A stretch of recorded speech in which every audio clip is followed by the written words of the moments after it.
Gracias, presidenta. Muy buenos días, Jessica Aupart, periodista independiente del medio Enfoque Oportuno.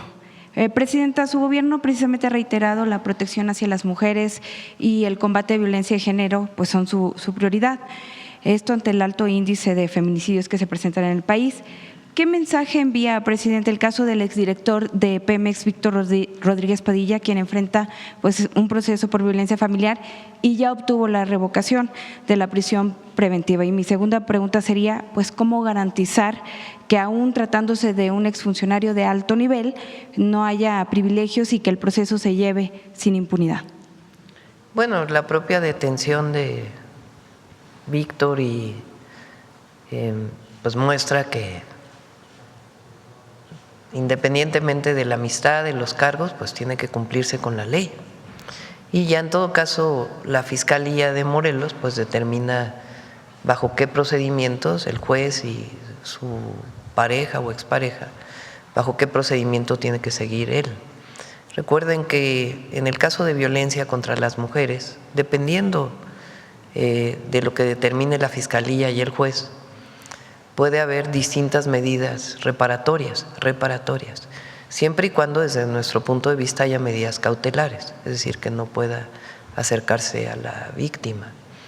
Esas medidas cautelares van desde reparación del daño o algunos otros mecanismos que se establezcan por el propio juez en función de la acusación de la Fiscalía y de ambas personas. Es algo que está en la ley, pero el solo hecho de su detención pues muestra que nunca vamos a proteger a nadie si viola la ley, y menos si hay violación contra la mujer, si hay abuso, si hay violencia contra las mujeres.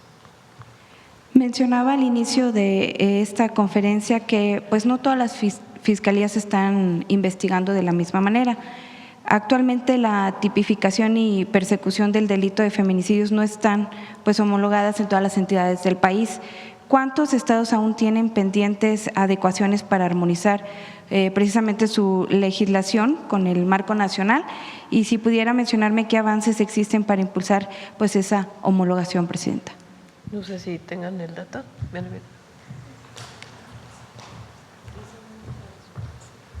Con su permiso, presidenta. Efectivamente, precisamente por eso es esta ley general para prevenir, investigar, sancionar el delito de feminicidio. Sabemos que aún existen todavía, hay 2 procuradurías y los demás son fiscalías generales. Y esta ley lo que va a hacer precisamente es homologar precisamente el delito como tal, incluso también las penas como ya lo mencionamos, pero precisamente es para eso, homologar en todo el país la ley general que se llama para prevenir, investigar, sancionar el delito de feminicidio. Y es precisamente, como vuelvo a repetir, tenemos en todas las procuradurías y las fiscalías tener un mismo protocolo, que incluso también después viene, una vez que ya esté la ley, también tiene por un plazo se tiene que realizar un protocolo. Bajo este protocolo, las procuradurías y las fiscalías tienen que investigar. Aprovechando que se encuentra, ¿existe o está previsto algún calendario o estrategia para que las reformas pendientes sean aprobadas a la brevedad para poder dar impulso a esto que están mencionando?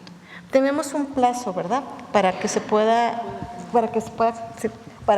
comentar. O sea, hay un plazo, incluso ahorita porque está en periodo, precisamente hoy está la firma, ya hay un periodo constitucional. Entonces, una vez que ya entre en ese periodo, también hay un plazo en el que se va a tener que presentar un protocolo precisamente sobre la ley general para prevenir, investigar, sancionar el delito de feminicidio. ¿Quieres comentar los tiempos? Sí. Bueno, aquí la idea es, primero, no podemos establecer un plazo para la aprobación, pero esperemos y confiamos en que los diputados, diputadas, senadoras y senadoras lo van a hacer en un corto plazo una vez que inicie el periodo de sesiones. Ahorita estamos en receso, retoma el Congreso de la Unión a partir del 1 de septiembre. Puede adelantarse ya la discusión en comisiones, pero la dictaminación de esta ley pues estaría sucediendo muy probablemente en septiembre, dado que se trata pues de una prioridad que comparte el Congreso de la Unión.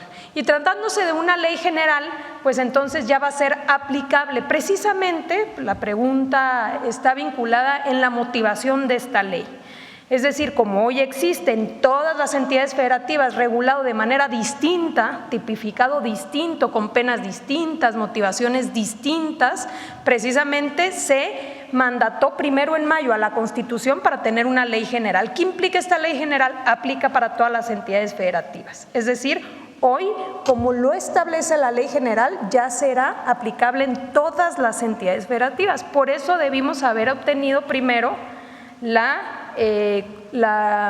reforma constitucional. Entonces, como se establece ya el tipo penal, es el tipo penal aplicable a las 32 entidades federativas. Las penas aquí establecidas en esta ley son las aplicables en todas las entidades federativas de aprobarse esta normatividad.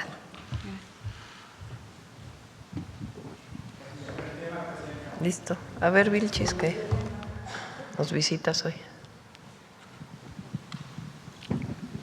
Buenos días, presidente. Acá atrás. Ay, perdón. No te preocupes. Buenos días, presidenta. Buenos días, compañeras, compañeros. Presidenta, quiero tocar el tema de la encuesta nacional de bienestar que salió ayer sobre el INEGI. Muy bueno. La satisfacción con las y los mexicanos alcanzó un promedio de 8.62, el nivel más alto desde el año 2021. Sin embargo, también muestra diferencias según el nivel educativo y el estado civil. ¿Cómo interpreta usted estos resultados y qué políticas considera usted que han contribuido a mejorar el bienestar de la población al tiempo que se busca en el gobierno reducir estas brechas? A ver, ponla, es muy buena, la verdad, y habla del estado de ánimo de las y los mexicanos, aún y… Es una encuesta del… Hay unos que no tienen tan buen estado de ánimo, ¿verdad? Pero… A ver, préstame.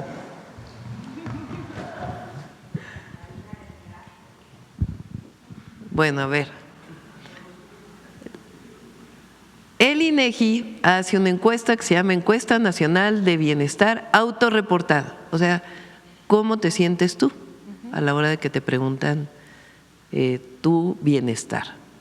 En 2025, en una escala de 0 a 10, se le preguntó a la gente, la población adulta, mayores de 18 años o de 18 y más años, en México calificó su satisfacción con la vida actual en promedio con 8.62. 8.62. En 2021 era 8.45. O sea, en una escala de 0 a 10, las y los mexicanos adultos dicen que están en un nivel de satisfacción con su vida de 8.62 y su bienestar. Hay una encuesta que hace la ONU, que hace Naciones Unidas, sobre la felicidad. Y ahí estamos, no me acuerdo en qué lugar salimos, pero lo interesante es que los países que están arriba de México tienen una población muy baja comparada con los 130, 34 millones, ya va a salir el conteo de población 2025 para saber exactamente cuántas mexicanas y mexicanos somos, pero está muy por debajo su población de, ahí está, Finlandia tiene 5 millones de habitantes, Islandia 402,000, Dinamarca 6 millones, Costa Rica 5, Suecia 10, Noruega 5, Países Bajos 18, Israel 9, Luxemburgo 686,000, Suiza 9 millones, Nueva Zelanda 5 millones y México 133 millones. En este informe de felicidad mundial somos, digamos, per cápita, por población, la población más feliz del mundo. Y coincide con la evaluación que hace el INEGI. 8.62 es un nivel pues muy alto de satisfacción, de bienestar. O sea que la gente está contenta, aunque algunos no. Presidenta, el combate a la corrupción ha sido uno de los pilares sobre los que se construyó el proyecto de la Cuarta Transformación. A 8 años de gobierno, primero con el expresidente Andrés Manuel López Obrador y ahora con usted al frente de la Presidencia de la República, esa lucha continúa bajo el principio de honestidad con resultados, que se traducen también, aunque no les guste, en becas, pensiones, programas sociales, obras estratégicas, así como en avance al combate a la pobreza y a la desigualdad que prevaleció en el periodo neoliberal. Todo esto se logró con la eliminación de privilegios, la instauración de la austeridad republicana como política pública, el uso responsable del presupuesto público y la prohibición de la condonación de impuestos a los grandes contribuyentes, entre otras cosas, lo que permitió recuperar miles de millones de pesos que antes se quedaban en manos de unos cuantos y que hoy se destinan al bienestar del pueblo de México.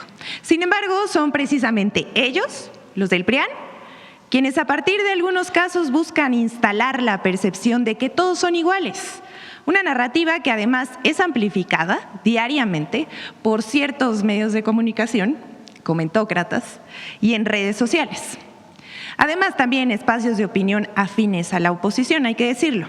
Todo con el propósito de borrar la diferencia entre un régimen donde la corrupción llegó a convertirse en una forma de gobernar y un movimiento que nació precisamente para combatirla, como es la Cuarta Transformación. Mi pregunta es, Presidenta, ¿considera que existe una campaña para borrar esa diferencia histórica e instalar la percepción de que todos son iguales?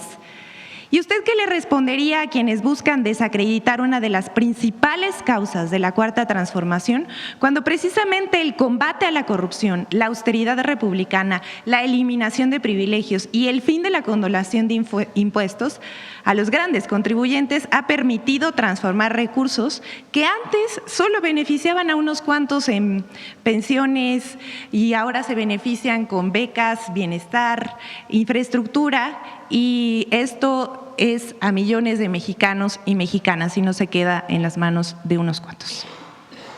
¿Cómo puede explicarse que 14 millones de adultos mayores, adultas y adultos mayores, tengan una pensión bimestral? Que en total, si sumamos todos los bimestres que reciben los adultos mayores y el número de adultos mayores, representa más de 500,000 millones de pesos al año. 500,000 millones de pesos al año. Medio billón de pesos. ¿De dónde sale ese recurso? De lo que antes era corrupción. No hay otra explicación. Antes no había esos programas.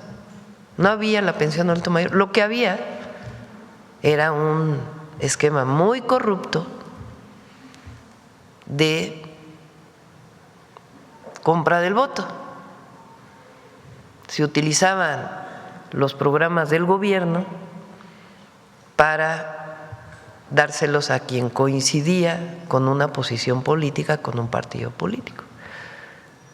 Se preguntaba, Hambre Cero, ¿no? ¿Cómo se llamaban todos los programas? Oportunidades, Solidaridad, Prospera.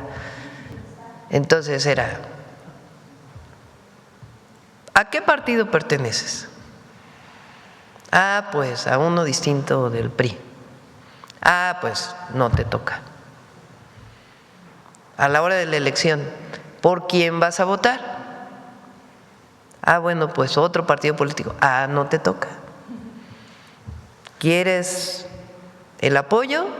Tienes que votar por el partido político en el poder, que en realidad era el PRIAN, dos partidos políticos que durante el neoliberalismo no tuvieron diferencia entre uno y otro. Tan es así que en el 2021 y el 2024 salen juntos en la elección, ya sin nada que vele esa posibilidad de reconocerlos como un solo partido político, o una sola visión de país, o un solo proyecto de país. Así era antes. Para los jóvenes que hoy nos escuchan, que tienen una beca si van en preparatoria pública, esa beca no existía antes de que llegara López Obrador. Y había becas vinculadas con su afinidad política o con su calificación, que no quiere decir que no tengan que hacer un esfuerzo personal todas y todos, pero nosotros los construimos como derechos universales para todas y para todos, para mejorar la condición de las familias y evitar que los jóvenes puedan salir de la escuela o las niñas y los niños. Son programas de bienestar vinculados con derechos del pueblo de México, una visión completamente distinta. Ese recurso no existía antes, hoy es 1 billón de pesos. ¿De dónde sale ese billón de pesos? Pues de actuar contra la corrupción y contra los privilegios, que no se condonen impuestos y que se sirva al pueblo, porque ese es nuestro papel. Somos gobiernos del pueblo y trabajamos para el pueblo y por el pueblo. Esa es la gran diferencia entre el pasado y el presente. Y hay que comparar con lo que se hizo en el pasado, porque también se olvida. Periodo neoliberal, diciembre del 82 a diciembre del 2018, 36 años. 6 sexenios, Miguel de la Madrid, Salinas de Gortari, que llega con un fraude electoral, porque debería de haber sido el ingeniero Cuauhtémoc Cárdenas presidente, Zedillo, Fox, Calderón y Peña Nieto, 6 sexenios. Durante el sexenio de Miguel de la Madrid, la inflación más alta que haya habido en la historia del país, caen los salarios a niveles bajísimos porque el salario no aumenta con la inflación y a partir de ahí los salarios se estancan. Ahora, recuerden que en 2018 el salario mínimo era 2.800 pesos. El salario mínimo hoy es de más de 9.400 pesos, 154% arriba en términos reales. Pero eso no es todo. Vamos a recordar. Salinas de Gortari, que llega con un fraude electoral, privatiza todas las empresas del Estado, que supuestamente no funcionaban por corrupción. Pero en vez de resolver la corrupción de esas empresas del Estado, lo que hacen es privatizarlas, porque era la visión del exterior y la visión de esos tecnócratas que llegaron en su momento al poder. Privatiza las empresas del Estado. Cuando llega Salinas de Gortari, solamente había una familia en la lista de Forbes, de multimillonarios del mundo. Cuando sale Salinas de Gortari hay 40 familias en la lista de multimillonarios del mundo. ¿Quiénes son? A los que se les regalaron, porque realmente se les regalaron, las empresas del Estado, las empresas del pueblo de México. Eso pasa en el periodo de Salinas. Y luego el periodo de Zedillo. Y el periodo de Zedillo, porque con Salinas nos vendieron que ya habíamos entrado al primer mundo, que México estaba cambiando, que ya éramos parte de la Organización para la Cooperación del Desarrollo Económico, que entrábamos al tratado comercial. ¿Y qué pasa en 1994? Una crisis económica profunda. Profunda. Unos le llamaron el error de diciembre, porque ya se lo querían agenciar a Zedillo, y otros le dijeron la culpa de Salinas de Gortari. El caso es que viene una devaluación del peso y viene un incremento de las tasas de interés tremendas. ¿Y a quién se rescata? A los de arriba, a los bancos que eran del Estado y se privatizaron, a los bancos, se rescatan a empresarios que ni siquiera tenían deudas, pero por la corrupción se rescataron, y a la gente de abajo, a la que había comprado una casa con una tasa de interés del 6% y de pronto se convirtió en 100% y no la pudo pagar, pues tuvo que entregar su casa. Es el periodo o de los periodos de mayor migración de México a Estados Unidos. Bueno, la corrupción del Fobaproa es un escándalo y sucedió con Zedillo. Y luego viene Fox, que supuestamente era el cambio a la democracia. Ya nada más hablemos de la democracia. El desafuero de López Obrador, como López Obrador estaba por las nubes, por lo que había hecho en la Ciudad de México en el 2003, 2004, por los programas de bienestar, quieren evitar al máximo que llegue a la presidencia de la República, ese grupo, realmente. Y entonces, ¿qué es lo que hacen? Una campaña y además le inventan un delito para acusarlo de que tenía un delito que era la violación a un amparo. Lo desafueran, nada más que no contaban con la movilización popular de millones de mexicanas y mexicanos en todo el país. Se tienen que echar para atrás en el desafuero, pero cometen el fraude electoral del 2006. López Obrador debería de haber sido presidente en el 2006. Es el legado de Fox, la falta de democracia. Y bueno, tiene muchísimo dinero en aquella época porque el barril de petróleo estaba en $100, se explotaban 3.4 millones de barriles diarios. ¿Y qué recordamos del periodo de Fox? De obras importantes de infraestructura. Y luego Calderón, que también llega con un fraude electoral y se inventa la guerra contra el narco y deja el país con casi 3 veces los homicidios diarios de cómo lo recibió. Y luego Peña, que ya no hablemos de los escándalos de corrupción, que son muchísimos, hasta que el pueblo se harta y dice, queremos un cambio. Y la gente vive el cambio, lo vive mejor. Si no, no habría un reconocimiento del bienestar. ¿Y por qué vive mejor? Porque el recurso público se le regresa al pueblo, en obras públicas y en programas de bienestar, en educación y en salud, a diferencia del pasado. Ese es el gran cambio. Antes se gobernaba para unos cuantos, para el beneficio de unos cuantos, y ahora se gobierna para todas y para todos los mexicanos, nada más que por el bien de todos, primero los pobres. Presidenta, entonces, ¿qué le respondería a aquellos de la oposición que tratan de sembrar la idea de que todos son iguales? Pues es una campaña con mucho dinero, como lo muestra Luisa María aquí en Derecho de Réplica los miércoles y varias veces lo hemos mostrado aquí. Es muy fácil identificar la cantidad de dinero que está involucrada en las campañas en redes sociales. Y bueno, no hablemos de una televisora que se dedica a hacer campaña. La verdad, una de las televisoras, que por cierto se benefició de la privatización de Imevisión con un préstamo del entonces hermano del presidente, o sea, Raúl Salinas le prestó dinero a Salinas Pliego para comprar Imevisión. Imagínense nada más. El hermano del presidente le presta dinero para comprar Imevisión. Bueno, esa televisora todos sabemos que se dedica a hacer campaña todos los días. No informa, hace campaña política en contra de la presidenta y del gobierno de México. A eso se dedica. Bueno, y otros medios de comunicación. Pero los de las redes sociales, que también están muy involucrados, pues es muy fácil identificar, solamente es cuestión de ver la cantidad de cuentas que dicen prácticamente lo mismo.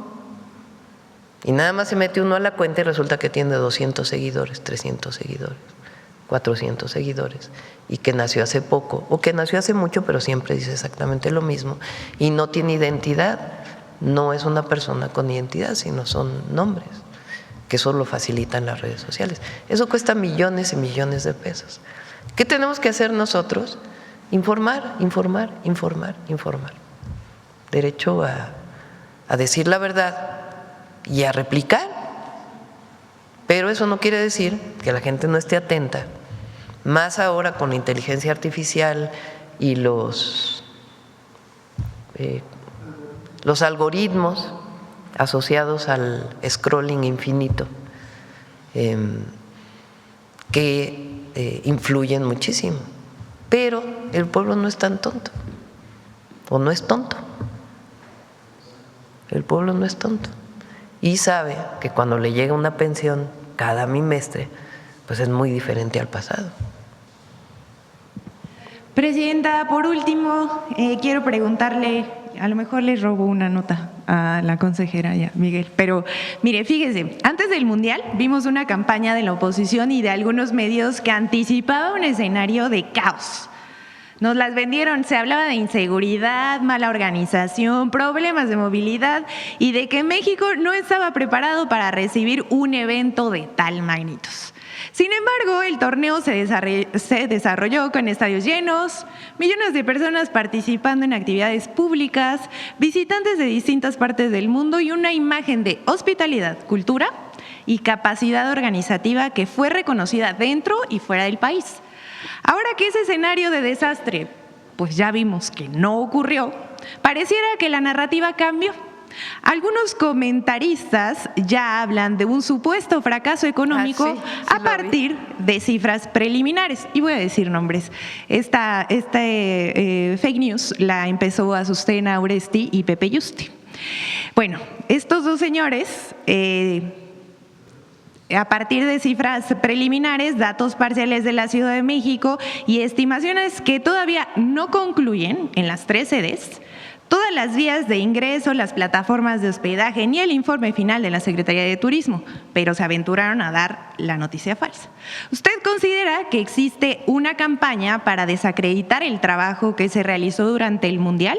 ¿Y cuál es el balance real que hace sobre la organización, la derrama económica, el turismo, la infraestructura y la imagen que México proyectó hacia adentro, pero también hacia el mundo? Hay a ver si lo encuentras, un video del charro que no sé cómo se llama la cuenta, un video muy bonito, creo que está en inglés incluso, de promoción de México. No sé si es de la Secretaría de Turismo, porque a veces la imagen habla más que 1000 palabras. Y va a venir ya Josefina, yo creo que no sé si la próxima semana, cuando cierre bien los datos de junio, para poder informar en las entidades de la República cómo se vivió el Mundial. Pero realmente fue un momento de mucha alegría para todas y todos los mexicanos. Y todo visitante que vino a México pues se sintió. A ver si lo tienes, o nos aguantamos, o no es.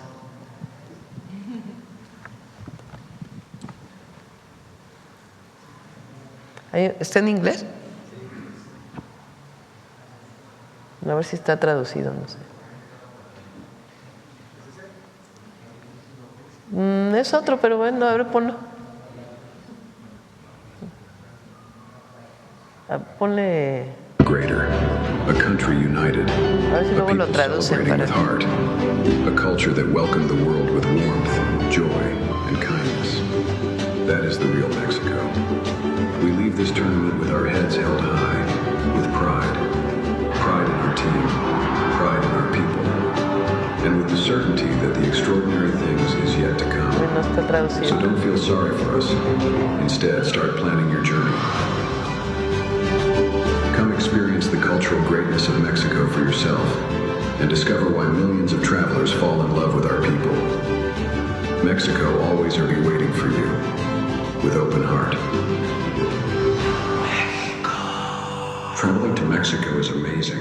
A ver si lo traducen para ponerlo al final de la mañanera. A ver si. Gracias, Presidenta. Gracias. Buen día. Vamos de este lado. A ver, compañero. ¿Qué tal, Presidenta? No me levanto para no tapar los estudios de las cámaras. Miguel Hernández, de Canal 14. Preguntarle sobre el tema de la ley en contra del feminicidio. La propuesta plantea la protección para niñas, niños en situación de orfandad. Preguntarle qué alcances tendrá esta legislación para estos sectores o para estos niños.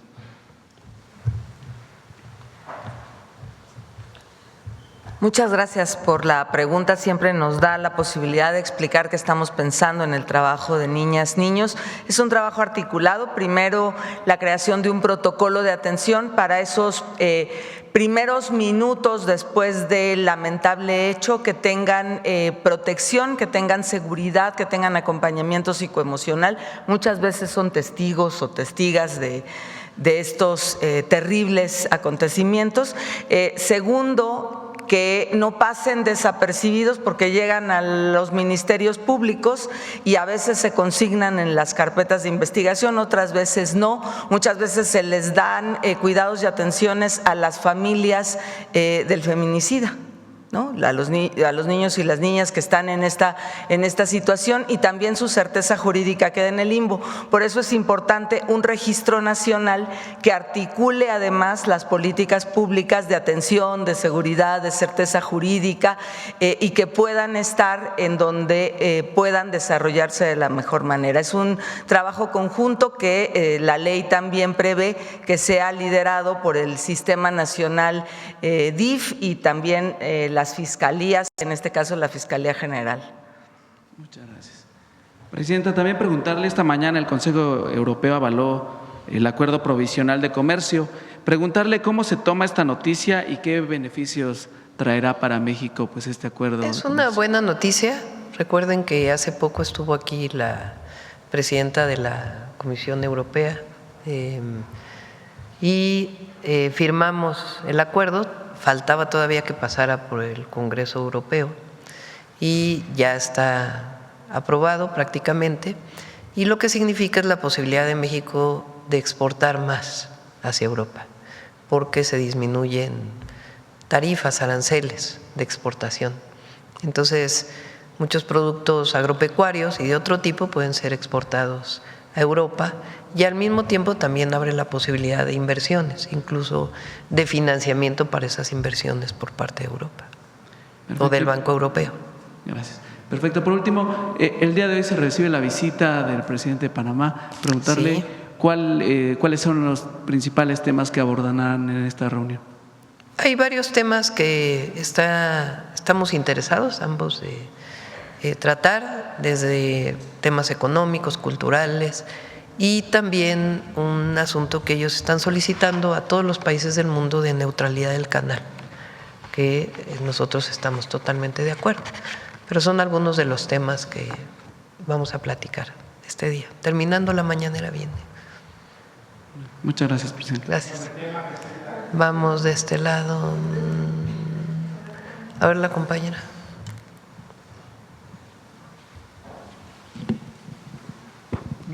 Gracias, presidenta. Hatsiri Magallanes, de MBS Noticias. La Fiscalía General de la República emitió un comunicado en torno al piloto, ¿no?, que trasladó a El Mayo Zambada a Estados Unidos. Está hablando, está haciendo algunas precisiones entre estas. ¿Lo emitió ahora? Porque ayer no Sí. lo había emitido. ¿Acaba de emitirlo? No. Y está emitiendo algunas precisiones en torno a la captura de estas personas, al traslado del piloto, a la extradición básicamente, y está admitiendo que no se hizo el procedimiento como debía hacerse, de tomar hasta las huellas dactilares, de verificar primero de quiénes se trataban para luego… A ver, luego… ¿por qué no pones el comunicado? Porque ¿qué fue lo que comunicaron? Dice, el 8 de febrero de 2025 en Jesús María, Culiacán, Sinaloa, luego de que integrantes de un grupo delictivo que se trasladaba en un vehículo con blindaje agrediera a personal del Ejército y Guardia Nacional, fue detenido esta persona. En dicha acción perdió la vida un elemento del Ejército y 5 resultaron heridos. Al ser detenido y presentado ante la Fiscalía General de la República, este individuo se identificó con otro nombre. Las pruebas periciales llevadas a cabo posteriormente por la Fiscalía establecieron su verdadera identidad. Esta persona fue vinculada a proceso por diversos delitos y fue identificada como un miembro del grupo delictivo del Cártel de Sinaloa con un alto nivel en dicha organización, con riesgo para la seguridad nacional. En su momento fue interrogado sobre su participación en la organización delictiva, negando sus vínculos. En agosto fue entregado con otros 25 delincuentes de alta peligrosidad, con fundamento a la Ley de Seguridad Nacional, a los Estados Unidos. En junio de 2026, la actual titular de la FGR y su equipo encontraron en las carpetas indicios de coincidencia de voz y huellas dactilares con piloto que trasladó el 25 de julio. Cabe destacar que su entrega no extingue las investigaciones. Y en este caso, el exfiscal no le había informado a usted nada al respecto de este tema, no se hizo el procedimiento como debió hacerse, estará fallando pues la forma en que la Fiscalía está haciendo estos procesos. Bueno, ya que la Fiscalía también aclare. La entrega de estos delincuentes a Estados Unidos por parte del Consejo Nacional de Seguridad, pues se llevó a cabo en estricta cumplimiento de la Ley de Seguridad Nacional. En esas reuniones, como lo comenté desde su momento, desde la primera entrega, participó directamente el Gabinete de Seguridad. No participé personalmente en esas reuniones y ellos hicieron una investigación muy exhaustiva de cada una de las personas que debía enviarse y cada uno de ellos con el análisis de riesgo de lo que podían representar por estar en México. La decisión que toma el Consejo es para la protección de México, para mejorar la seguridad en nuestro país. Pero se entiende que hasta ese momento no se sabía que era el piloto, ¿no? Por eso pues es lo que enviaron. comenta la Fiscalía y ellos ya tendrán que dar más información sobre todo este caso. Gracias, presidenta. Ayer también se dio a conocer la salida de Ulises Lara de la Fiscalía General de la República. Se había dado a conocer que él también estaba llevando el caso de Rubén Rocha Moya. Y no conozco eso, pues le corresponde a la fiscal. Y bueno, que su salida había sido por cierta presión. Pero lo tiene que explicar la fiscal, no me corresponde a mí evaluar si esta persona, si Ulises tenía o sea, ¿por qué razón salió de la fiscalía? Pues es un asunto de la fiscalía. Gracias, presidenta. Por otra parte, el director de la DEA está vinculando nuevamente al gobierno, a su gobierno con el narcotráfico. Preguntarle si no sería momento ya de parar esta narrativa por parte de estas autoridades estadounidenses. Siguen en esa insistencia de que su gobierno está vinculado al narcotráfico. Me parece una declaración muy desafortunada por varias razones. La primera, porque me parece más una declaración política que una declaración de sustento. No tiene ningún fundamento lo que está diciendo. Segundo, me parece a mí que la DEA tiene mucho trabajo en Estados Unidos. Normalmente la DEA dedica la mayor parte de su trabajo fuera de Estados Unidos, pero dentro de Estados Unidos tiene mucho trabajo y debería de estar dedicado al trabajo principalmente dentro de su país. Aquí lo dije una vez, hay una serie muy popular, de las más populares, que muestra justamente eso, la fabricación en Estados Unidos de metanfetaminas. Y así como eso es una serie que puede parecer ficción, pues es una realidad. Hay producción de metanfetaminas en los Estados Unidos y de otras drogas. Pero además la venta de droga, la mayor venta de droga en el mundo está en los Estados Unidos. ¿Quién la vende? ¿Cómo la venden? ¿Cómo la distribuyen? ¿Cómo lavan el dinero? Eso es algo que la DEA debería estar investigando. Y hay otro tema muy importante. Recientemente se dio a conocer de un elemento de la DEA vinculado con el narcotráfico. Pero no solamente es uno, hay muchos casos, muchísimos. Por ahí había una nota que estuvimos viendo en la mañana de un elemento de la DEA que trabajó en México y que recientemente salió en distintos medios de comunicación que este jefe de la DEA en México fue destituido por vínculos con abogados de capos. No sabemos de este caso qué pasó, pero fue destituido, pero no sabemos si se le siguió una investigación o no. Entonces, hay muchas cosas que la DEA tiene que hacer en su propio país y dentro de su propia organización. Y no estar con declaraciones que en realidad es política la declaración. Porque justamente sale el día, esta declaración, de que informamos que hay una reducción de los homicidios dolosos de 48%. No podría haber, eso está demostrado, si un gobierno está vinculado con algún grupo delictivo, no puede haber disminución de delitos. Es una contradicción. Si hay vínculo, hay aumento de delitos. Y la mejor demostración es el sexenio de Calderón. En el sexenio de Calderón había vínculo con un grupo delictivo demostrado. ¿Y qué fue lo que ocurrió? Aumento de los homicidios dolosos y de la mayor parte de los delitos. Entonces, negamos rotundamente las afirmaciones del titular de la DEA y lo conminamos a que trabaje mucho en Estados Unidos y dentro de su propia organización y a que siga, en todo caso, colaborando con el gobierno de México de manera respetuosa, porque a México se le respeta. Gracias, presidenta. Y por último, preguntarle si el Gabinete de Seguridad le dio algún reporte sobre este ataque a la regidora de Morena en Tecate, en Baja California. Lo informará el Gabinete de Seguridad, ellos informarán si es un muy lamentable caso y ellos están haciendo la investigación de por qué se da este atentado. Gracias, presidenta. De este lado. A ver, vamos a Oaxaca. Gracias, presidenta. Qué gusto saludarla desde el estado de Oaxaca. Con mucho afecto, estamos de fiesta en la Guelaguetza. Presidenta, recientemente utilizó el proyecto transísmico la empresa Hyundai. Fueron miles de vehículos los que transitaron. Viene el presidente de Panamá. ¿Puede haber algún acuerdo para que sea una alternativa de traslado internacional el proyecto transísmico de México? ¿Se podrá dialogar? ¿Y de qué forma se estará fomentando también para que otras empresas puedan utilizar esta capacidad instalada que tiene México en el istmo de Tehuantepec? Hay muchas empresas que están ya haciendo contratos con la Secretaría de Marina y con el Corredor Interoceánico, muchas. Una de ellas es esta empresa de automóviles que ya trasladó su primer cargo. Bajan, a ver si lo pasamos aquí ese día, el video. Ya lo pasamos aquí, el video. A ver, pon el video si no lo tienes, pídeselo a Paulina. Es un video donde viene el barco, van bajando los coches, suben al tren. ¿Sí lo pasamos aquí? Ya lo pasamos, ¿verdad?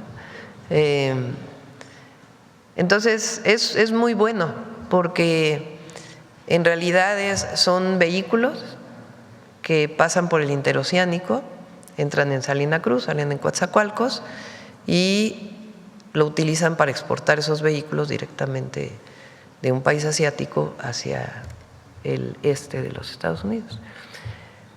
Yo diría que no compiten, el Canal de Panamá, cumplen funciones complementarias. No es que le vayamos a quitar carga al Canal de Panamá para el interoceánico. Cumplen funciones complementarias y tiene mucho potencial en el interoceánico. Y se está reflejando en la cantidad de contratos.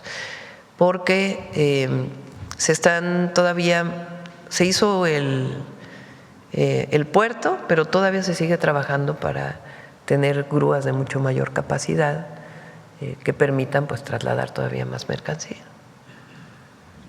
Presidenta, en otro tema está ya vigente las consultas a los pueblos originarios de todo el país sobre las leyes secundarias del Segundo Constitucional. La transformación en México ha sido tan rápida que a veces no nos da tiempo de detenernos y ver lo que estamos viviendo. Esto es histórico por todas las situaciones que se dan: 68 pueblos indígenas, lenguas, cultura, falta de justicia y de los gobiernos neoliberales, etcétera, etcétera, etcétera. ¿Cuál es el mensaje, presidenta, para que nuestros pueblos originarios participen en estas consultas que se van a dar en todo el país? Y un segundo punto de este mismo tema, si se pudiera consultar también a los migrantes, tanto internos como externos de los pueblos originarios. Estoy hablando, por ejemplo, del Valle de San Quintín o de California en los Estados Unidos, donde también hay pueblos originarios mexicanos. Tienes más información de la consulta, ¿verdad? Sí.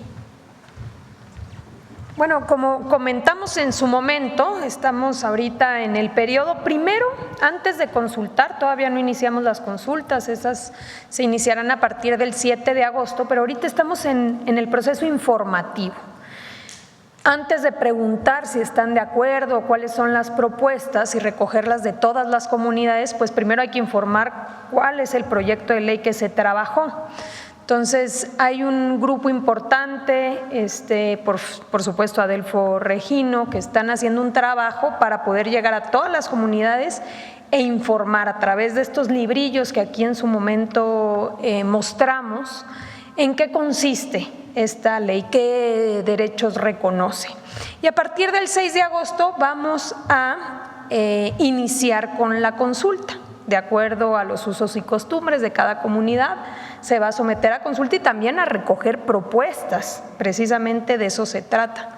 Por cierto que estamos próximos también a tener se va a tener ya un sitio en el cual cualquier persona puede, incluido por supuesto migrantes indígenas, pueden ahí expresar opiniones y propuestas.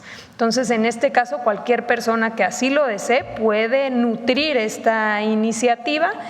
Yo creo que a más tardar, Presidenta, la próxima semana, con Adelfo Regino estaremos sacando este enlace y bueno, orientar a todos los interesados no solamente en conocer el proyecto, sino en nutrirlo, en que puedan hacerlo a través de esta vía digital que es más sencilla. Y ya la parte territorial, pues sí es ir a cada una de las comunidades a hacer las consultas pertinentes y después hacer el trabajo ya de integrar todas estas propuestas para, una vez concluido, presentarlo al Congreso de la Unión. Otra pregunta, Presidenta.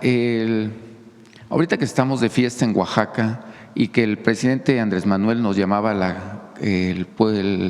capital cultural del mundo, Oaxaca, que usted estuvo en Europa.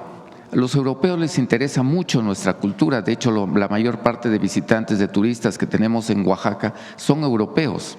Ahorita se han incrementado también los asiáticos. Estoy hablando de un turismo cultural. ¿De qué forma se puede fortalecer este turismo, que es otra gran riqueza que tiene México, que tienen los pueblos originarios y que tenemos pues en general la población mexicana? Ahorita lo vimos con el Mundial, ¿no? Encantados los turistas de venir y de estar dentro de nuestra cultura, dentro de nuestra identidad solidaria como mexicanos. ¿Cómo fortalecerla? Particularmente con Europa. Recuerdo que recibió a migrantes mexicanos en Europa y en la Embajada de Barcelona, me parece. En el consulado, perdón. Pero esta relación, ¿cómo la podemos fortalecer con el mundo que nos puede traer dividendos para México? Josefina está haciendo muy buen trabajo, la Secretaría de Turismo, y tiene mucha comunicación con los secretarios o secretarias de turismo de todo el país. Y la mejor manera de promover a México, porque México está de moda, es lo que está ocurriendo en México. ¿Ustedes creen que dar un indicador de que la población adulta en México, 8.62, así es el dato, se siente bien, contenta? Pues ¿quién no quiere venir a México? Y ahora el Mundial, hay algo muy importante que es la comunicación voz a voz, boca a boca. Quien vino a México en el Mundial va a regresar, se los puedo asegurar. Pero además ellos le van a platicar a sus amigos, a sus familiares, los van a invitar a que vengan a México, porque quien vive una buena experiencia en el país, pues obviamente es el mejor promotor del turismo en México. Entonces, el Mundial ayuda mucho, porque la experiencia que se vivió aquí fue única. Y eso es gracias al pueblo de México, a nadie más. Ya por último, Presidenta, ¿tiene usted agendada alguna visita a Oaxaca en próximos meses? Vamos a ir pronto, sí. Gracias, Presidenta. Gracias. Este fin de semana, por cierto, vamos al sureste otra vez. Ya mañana les platico. Mañana les platico. A ver, vamos acá.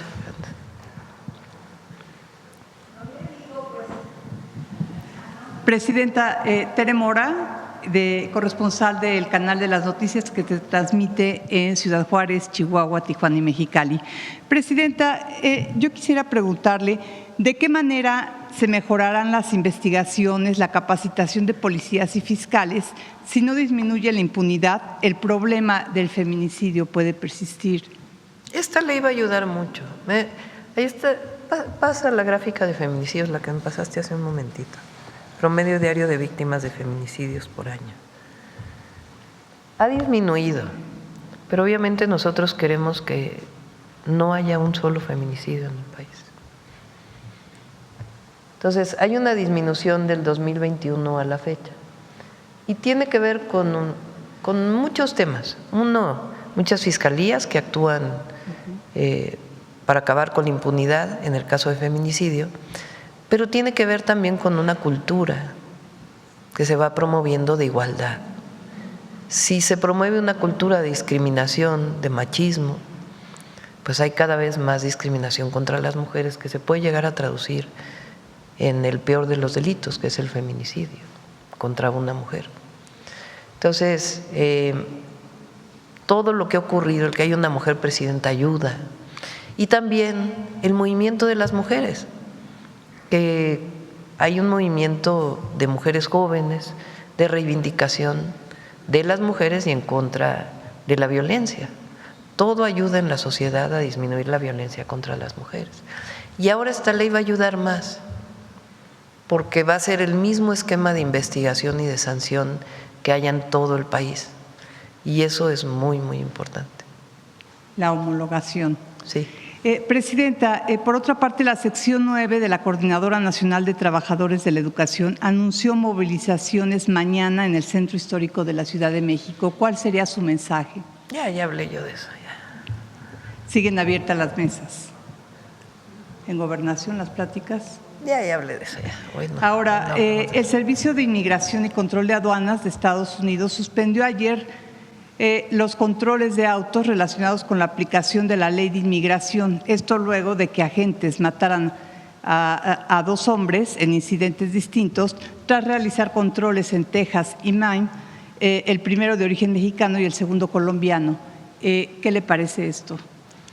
Pues todo lo que se haga por favorecer una política de promoción de derechos humanos es bueno. Eso es así. Y de todas maneras nosotros pues ya tomamos algunas medidas de protección a los mexicanos en el exterior. Pero sería muy bueno que el ICE dejara de hacer estas redadas. Pues sí. Desde luego. Gracias. Vamos de este lado. A ver, compañero. Gracias, Presidenta. Buenos días. Marco Antonio Olvera, del canal México News World y del portal Hidalgo News. Le tengo 3 preguntas, si me lo permite. La primera es sobre esta iniciativa de ley que a mí me congratula para que ninguna mujer obviamente debe ser violentada y mucho menos quitarle o arrebatarle la vida. En ese sentido, no sé si en el apartado de esta iniciativa que se mandará al Congreso existe una pena más dura, porque también hay que decirlo, hay mujeres que también le quitan la vida a otra mujer por diversas causas.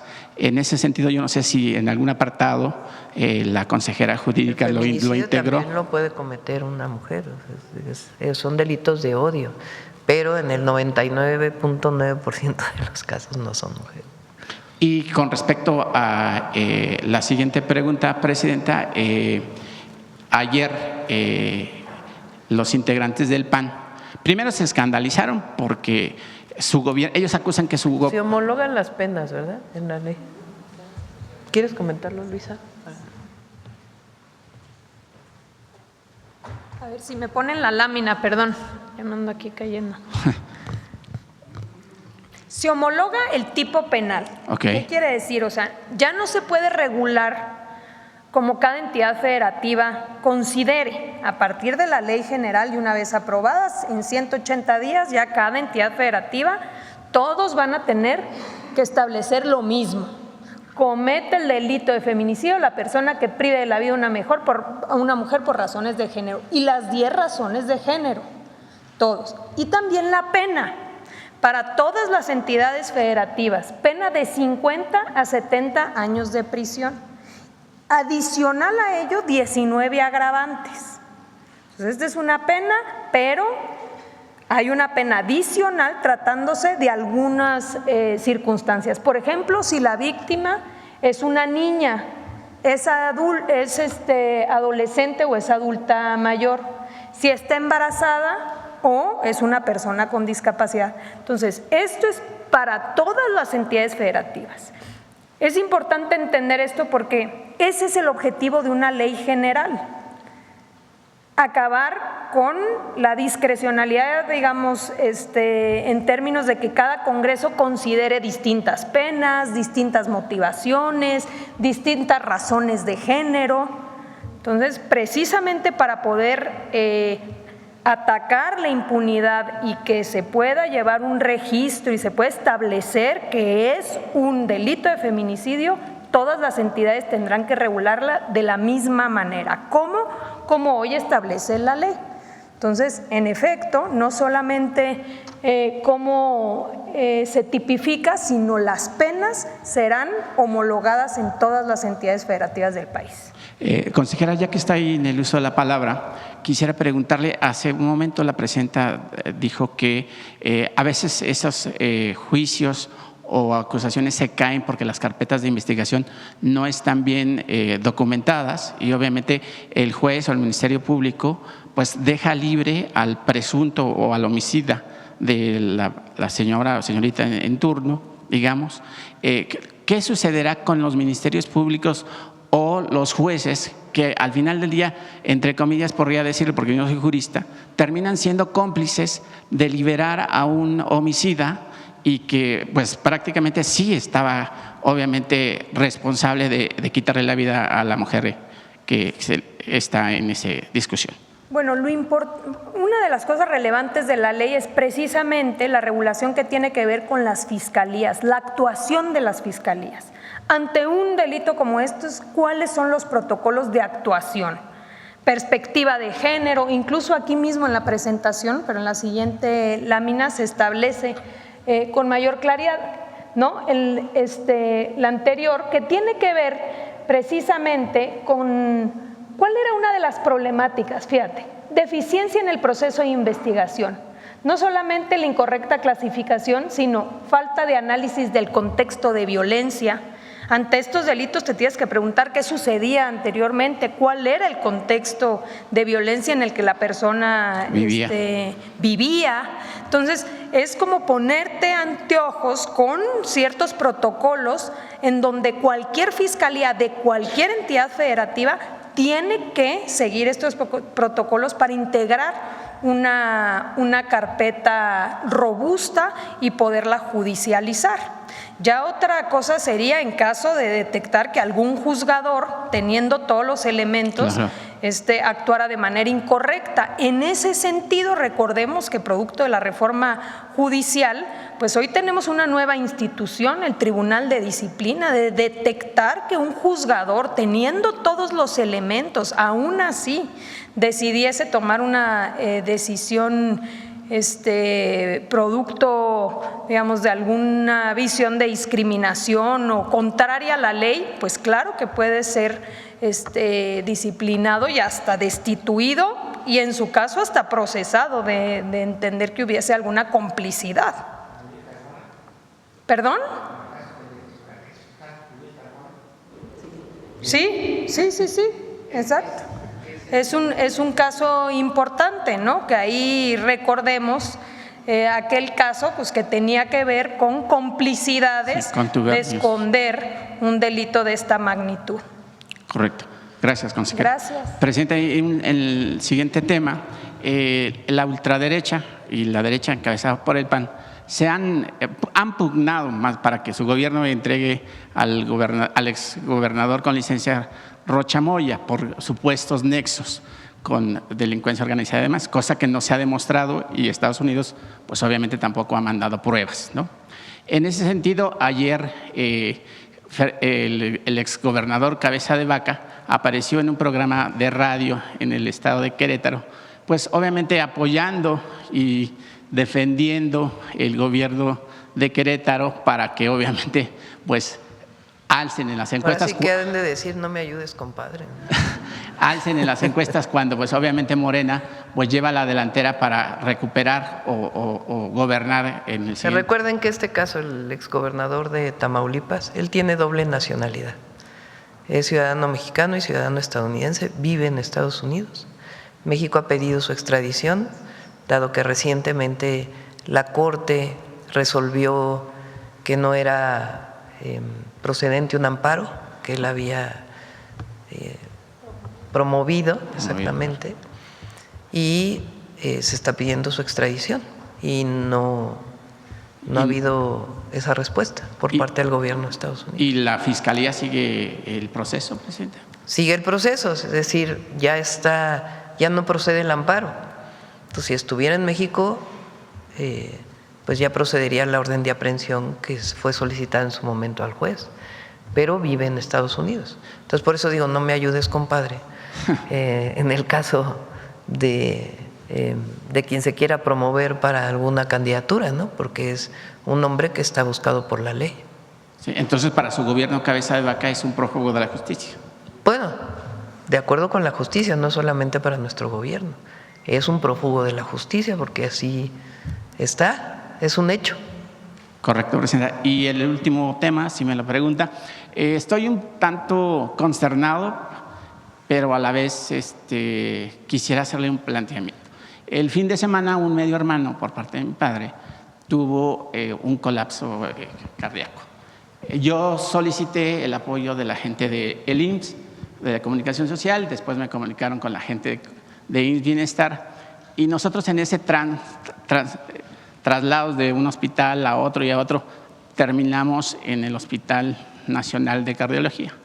Ahí encontré, yo lo vi, nadie me lo contó, que las instalaciones no están tan adecuadas, las batas de los médicos están deterioradas y lo más grave, presidenta, el estudio que se requiere es un Holter. El cardiólogo, 2 cardiólogos atendieron a esta persona, le dicen que se tardaría 1 año y medio para hacer un Holter, que no hay recursos. Presidenta, eso no puede pasar. Porque pero usted, hay que revisar el caso y lo revisamos y lo traemos aquí a la mañanera, porque hoy ha habido algunos problemas con los institutos de salud relacionados con su administración. De hecho, tuvo que cambiarse al administrador en su momento.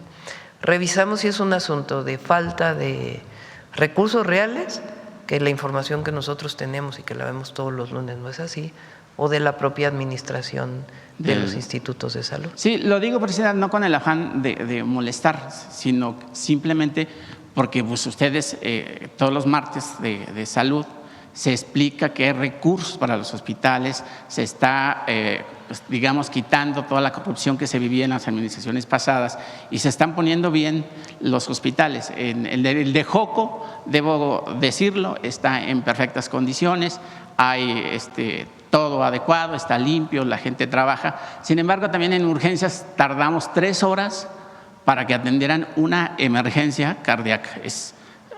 Una emergencia cardíaca es isofacto, es ya, o sea, no mañana ni en 5 minutos.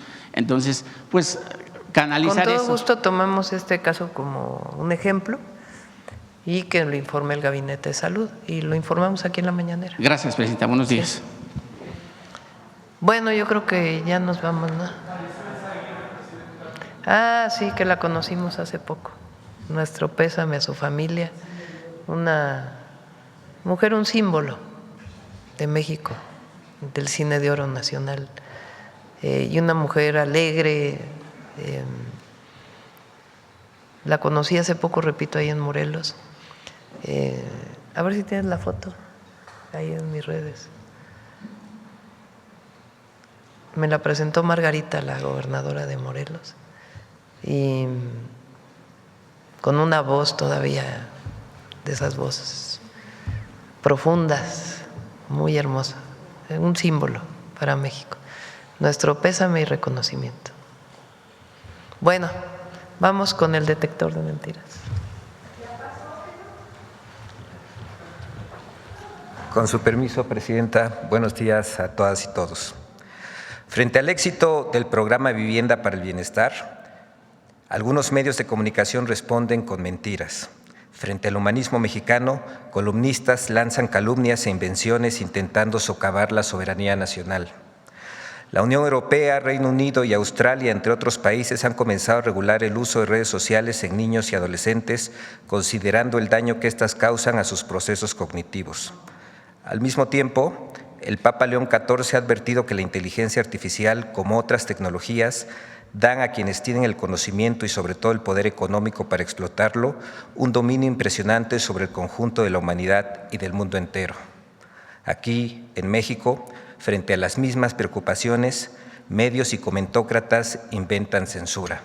Veamos el video del detector de mentiras de esta semana.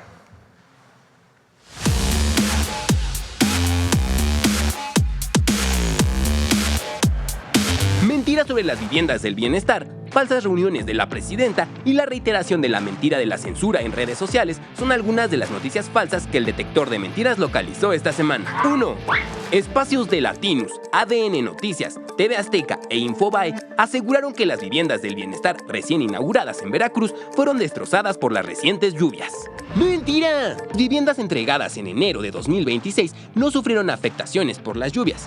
El Infonavit aclaró que el incidente consistió únicamente en el arrastre de material y daños en banquetas y guarniciones dentro del fraccionamiento Bosques de Río Medio, en un frente de obras que aún se encuentran en proceso de ejecución, por lo que el área no forma parte de las viviendas ya concluidas, entregadas ni habitadas. 2. En su columna de El Universal, Salvador García Soto aseguró que la actriz y activista Ofelia Medina sostuvo una reunión con la presidenta Claudia Sheinbaum en Palacio Nacional. ¡Mentira! Ofelia Medina desmintió el 9 de julio haber mantenido dicho encuentro con la presidenta. Aclaró públicamente que la información difundida es incorrecta y solicitó formalmente la rectificación al medio de comunicación que la publicó. 3. La propuesta para regular la inteligencia artificial y las redes sociales para niños y jóvenes es un mecanismo de censura digital. ¡Mentira! Hasta ahora la propuesta para regular la inteligencia artificial y las redes sociales para niños y jóvenes no existe. Además, durante la conferencia matutina del 10 de julio de 2026, la presidenta Claudia Sheinbaum aclaró que el debate se fundamenta estrictamente en evidencias científicas que demuestren que el uso excesivo de pantallas provoca problemas graves en el desarrollo y formación de la niñez, por lo que el objetivo de la regulación sería salvaguardar la salud y el bienestar de los menores. 4. Carlos Loret de Mola y Raimundo Riva Palacio difundieron que el gobierno de México esconde y protege al gobernador con licencia para evitar una acción de Estados Unidos, mientras que Reforma aseguró que se opacan los reportes del caso. ¡Mentira! El Gabinete de Seguridad del Gobierno de México desmintió que fuerzas federales custodian al gobernador con licencia de Sinaloa. También informó que es falso que fuerzas federales hayan realizado un operativo para cambiar de ubicación u ocultar al gobernador con licencia. La Secretaría de Relaciones Exteriores informó que por instrucciones de la presidenta Claudia Sheinbaum se transparentará toda la información vinculada al caso, con excepción de lo estipulado por la ley sobre los expedientes judiciales en curso, los cuales tienen carácter reservado para no vulnerar el debido proceso. 5. El gobierno de México y la FIFA confirmaron la construcción de 3 nuevos estadios para el Mundial de Fútbol 2038. ¡Mentira! No existe ninguna candidatura aprobada por la FIFA para que México sea sede del Mundial 2038. Las candidaturas para ese Mundial aún no se conocen, solo se han dado a conocer las sedes de los Mundiales 2030 y 2034.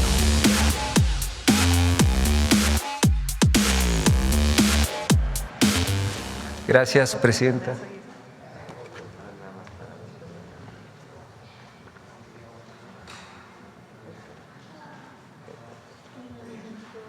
Muchas gracias.